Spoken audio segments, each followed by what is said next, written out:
The queen was banished from the kingdom because she poisoned the king. Once upon a time, in the peaceful and prosperous kingdom of Eldoria, ruled a just and beloved king named King Roland. King Roland had two queens. His first wife, Queen Elara, had been with him for many years. She was known throughout the kingdom of her extraordinary beauty, but she had a cold, distant nature. Elara rarely left her chamber and kept her life distant within the palace wall. Shrouded in mystery, the second queen, Queen Serena, came into the king's life. Later, Serena was the opposite of Elara, kind, gentle, and loved by the people. She visited villages, cared for the sick, and was often seen among the common folk. Despite their difference, the royal family was seemingly happy.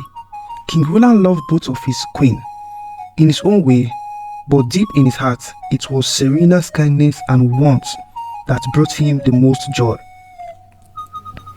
Princess Livia, the king's only daughter, from his second marriage, was a curious and intelligent young girl.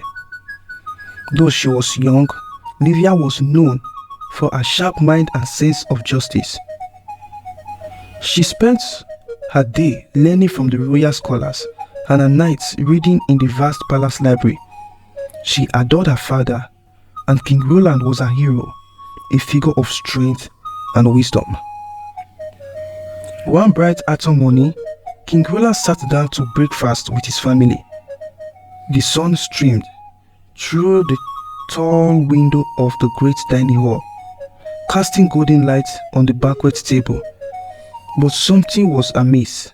The king, usually full of life and energy, appeared pale and sluggish. He could hardly eat and winced at even the slightest movement. By the end of the day, the king was bedridden, too weak to rise. The royal healer rushed to his side. They brought him potions, remedies, and tonic from all corners of the kingdom, but nothing seemed to work. As the day passed, the king grew worse. His once robust figure became frail, and his deep voice became a faint whisper.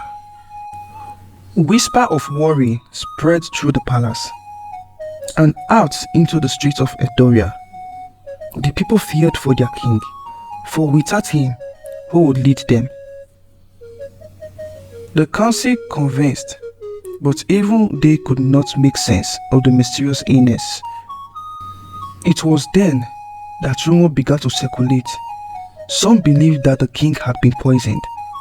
A dark shadow fell over the palace, and suspicion ran rampant. One afternoon, while the royal council was gathered in the grand hall to discuss the king's worsening condition, a court advisor raised a troubling question. There had been talks among the palace staff. The advisor said gravely, "Whispers of foul play. It is said that someone close to the king may have poisoned him." The room fell silent.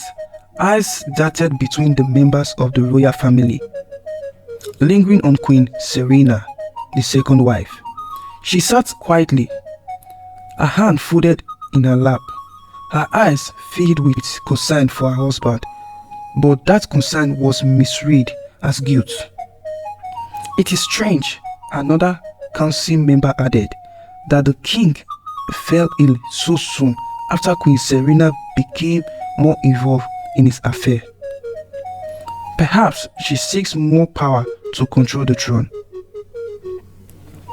The accusation hung in the air like a heavy storm cloud. Queen Serena's heart sank. She loved King Roland dearly, but the council had already begun to believe the worst. "She must be responsible," a guard whispered. No one else had such close access to the king. Queen Serena tried to defend herself. "I will never harm him," she cried. "I love him more than anything." But the council member swayed. by the gossip and rumors, grew more suspicious. The idea that the gentle Queen Serena might have poisoned the king to gain control of the kingdom spread through the palace like wildfire. As the tension in the palace rose, Princess Livia could not sit idly by while her beloved father withered away. She could see the toll the accusations were taking on Queen Serena, and deep in her heart, Livia knew that her stepmother could not be responsible. Livia had always been sharp and observant. She had learned to listen carefully, to notice small details, and now her mind raced with question. If Queen Serena wasn't responsible, who could be? Late one night, unable to sleep, Livia slipped out of her chamber and wandered the palace hall. She paused outside her father's room, where the royal healers tended to him. Through a crack in the door, she saw Queen Serena sitting by the king's bedside, holding his hand, tears rolling down her cheek. "She's innocent," Livia whispered to herself. "I know it." Determined to uncover the truth, Livia decided she would investigate on her own. She would watch, listen, and follow the clue, no matter where they led. Little did she know that the truth would take her deeper into the palace secret than she ever imagined. For the next several days, Livia moved about the palace quietly, her eyes and ears open to every conversation, every strange occurrence. She spoke to the kitchen staff, asking about the king's meal and drink, but no one seemed to notice anything unusual. Everyone loved the king. After all, why would anyone want to harm him? Then one evening, as the sun was setting, Livia noticed something peculiar. She had been sitting in the palace garden, trying to piece together what she had learned, when she saw Queen Elara's maid, a nervous-looking woman named Maris, hurrying through the side gate that led into the royal kitchen. Maris was carrying a small hornet hidden in the fold of her apron. Livia's heart began to race. She had never seen Maris act suspiciously before, and something about the way she moved made Livia curious. Silently, she followed Maris through the kitchen and into a dimly lit hallway. The maid glanced around, as if to make sure no one was watching, then slipped into a small room near the back of the palace. The room was where the king's evening tea was being prepared. Livia's instinct kicked in. She waited for a moment, then crept to the door and peered through the crack. What she saw made her gasp. Maris was carefully pouring a small amount of the liquid from the vial into the king's tea, her hand trembling. "What are you doing?" Livia demanded. Stepping into the room, Maris jumped, nearly dropping the cup. She looked terrified, her face pale. I didn't mean to," Maris stammered. "I was just following orders." "Whose orders?" Livia asked, though she already had a sinking suspicion. "Queen Elara," Maris whispered. "She told me to slip this into the king's tea every night, just a little, so no one would notice. She said it would make him weak, make him heal." Livia's mind spun. Queen Elara? Her father's first wife? It couldn't be, but then the pieces began to fall into places. Elara, who had grown distant from the king. Elara, who never showed concern for his illness. Elara, who had much to gain if the king passed and left the throne empty. Livia's heart hardened with determination.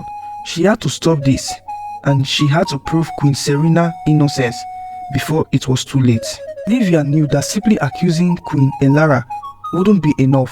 She needed proof, something that would convince the council and the kingdom of the queen's plan. So she devised a plan.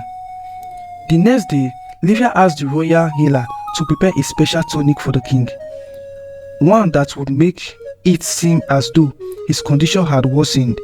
They agreed, and word spread quickly that the king's health was failing rapidly.